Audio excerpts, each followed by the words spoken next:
ఏంటి, ఏం జరుగుతుంది అనుకుంటున్నారు? మీ అనాలిసిస్ ఏంటి? జగన్మోహన్ రెడ్డి గారి ఢిల్లీకి వెళ్ళటానికి జనరల్ గా 3 కారణాలు ఉండాలి. మ్మ్. ఒకటి, వాళ్ళు చెప్తున్నట్టు ప్రజా సమస్యలు. 2, కాక్రోజుల ఆందోళనకు మద్దతు, ఎందుకంటే జగన్ తాను కాక్రోజ్గా పోల్చుకున్నాడు కాబట్టి. 3, తన ఈడీ కేసులు. ఇప్పుడు మొదటి కారణం చర్చిద్దాం. ప్రజా సమస్యలు ఎగ్జాంపుల్ అనుకోండి, ఇది వైసీపీ కారణం చెప్తుంది కదా, ప్రజా సమస్యలు అనుకోండి. ప్రజా సమస్యలు అంటే ప్రజా సమస్యలకి ఢిల్లీ వెళ్ళకూడదు, గల్లీలో ఉండాలి. గల్లీలో ఉండి అనేక దశల్లో ప్రజా పోరాటాలు చేసిన తర్వాత ఫైనల్ దశలో ఢిల్లీకి వెళ్ళి ఒక వినతి పత్రం ఇవ్వటం అనేది ఉంటది. నిజానికి పైన కేంద్రంలో కూడా ఉంది, అధికారంలో ఉంది, ఎన్డీఏ కూటమే. రాష్ట్రంలో ఉంది, కేంద్రంలో ఉంది, ఒకటే కూటమే. మరి ఇక్కడ ప్రజా సమస్య మీద స్పందించింది, అక్కడ ఎందుకు స్పందిస్తారని జగన్మోహన్ రెడ్డి గారు అనుకుంటున్నారు? మోడీ గారు, చంద్రబాబు నాయుడు గారు ఒకే కూటమిలో ఉన్నారు. ఆ కూటమే కేంద్రంలో పరిపాలన చేస్తుంది, రాష్ట్రంలో పరిపాలన చేస్తుంది. ఒక ప్రజా సమస్యలకి కారణం అయితే ఇక్కడ ఉన్న కూటమే అక్కడ కూడా ఉంది కాబట్టి వాళ్ళే కారణం. మరి కారణమైన వాళ్ళకి వినతి పత్రం ఇచ్చి ఏం లాభం? నిజానికి ఈ కూటమి మీద ఆ కూటమి మీద మొత్తం ఒకటే కూటమి కాబట్టి వీటికి వ్యతిరేకంగా జగన్మోహన్ రెడ్డి గారు పోరాటం చేయాలి. మరి అక్కడికి పోయి రాజీ ఏంది, ఇక్కడ కుస్తీ ఏంది, గలీలో కుస్తీ ఏంది, ఢిల్లీలో దోస్తీ ఏంది ఎన్డీఏ కూటమితోటి? అంటే ఇది ఒక అర్థం లేనిది. నిజానికి ఇండి కూటమి దగ్గర పోయి వాళ్ళ మద్దతు తీసుకొని రాష్ట్రంలో ప్రజా సమస్యల మీద పోరాటం చేస్తాడు, చేయడుగా. మళ్ళీ కేంద్రంలో ఉన్న పెద్దలు అంటే మోడీ ఎన్డీఏ కూటమి పెద్దనే కలుస్తాడట. ఎందుకు? నువ్వు ఎన్డీఏ కూటమిని రాష్ట్రంలో వ్యతిరేకిస్తున్నావు కదా, ఆ కూటమి వల్లే ప్రజా సమస్యలు ఉన్నాయని చెప్తున్నావు కదా నువ్వు.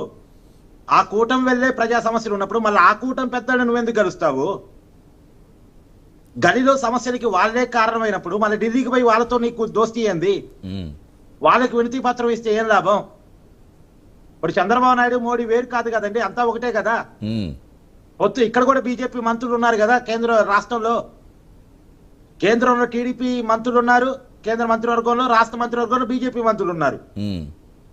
మరి ఎలా చూడాలి అంటే జాతీయ మీడియా దృష్టిలో లేదా కేంద్ర నేతల దృష్టిలో తన వైపు తిప్పుకుని గ్రాస్ చేసే ప్రయత్నం అనుకోవచ్చు. ఎప్పుడు చేయాలి?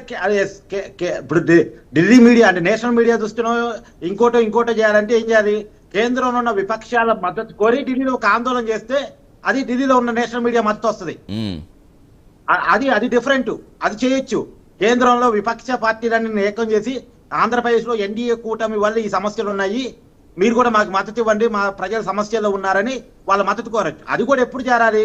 గ్రౌండ్ లో ఒక బలమైన పోరాటం నిర్మించిన తర్వాత, దశల వారీ పోరాటం అయిపోయిన తర్వాత నెక్స్ట్ స్టెప్ గా ఢిల్లీ పోరాటం ఉండాలి. కానీ గల్లీ పోరాటం ఎక్కడ? ముందు గల్లీ పోరాటం, తర్వాత ఢిల్లీ పోరాటం. గల్లీ పోరాటం లేదు, ఢిల్లీలో పోరాటం లేదు. ఇది ఫస్ట్. నెంబర్ 2, కాక్రోజు కోసం. కాక్రోజుల కోసం అనే పదం ఎందుకు వాడుతున్నా అంటే జగన్ తాను కాక్రోజ్ గా అభివర్ణించుకున్నాడు. మీకు గుర్తుందిగా, మేము కూడా కాక్రోజులమే అన్నాడు. అదే కాక్రోజ్ జనతా పార్టీ వాళ్ళ ఢిల్లీలో చాలా పెద్ద ఎత్తున ఆందోళన చేస్తుంది, యువత చాలా పెద్ద ఎత్తున గ్యాదర్ అవుతుంది. మరి చంద్రబాబు నాయుడు గారు అంటే ఎన్డీఏ కూటమిలో ఉన్నారు కాబట్టి వాళ్ళు కొద్ది కాక్రోజులు సపోర్ట్ ఇవ్వలేరు, వాళ్ళు రారు, వాళ్ళ ఎన్డీఏ కూటమిలో భాగం. కానీ ఎన్డీఏ వ్యతిరేక పక్షం కదా వైఎస్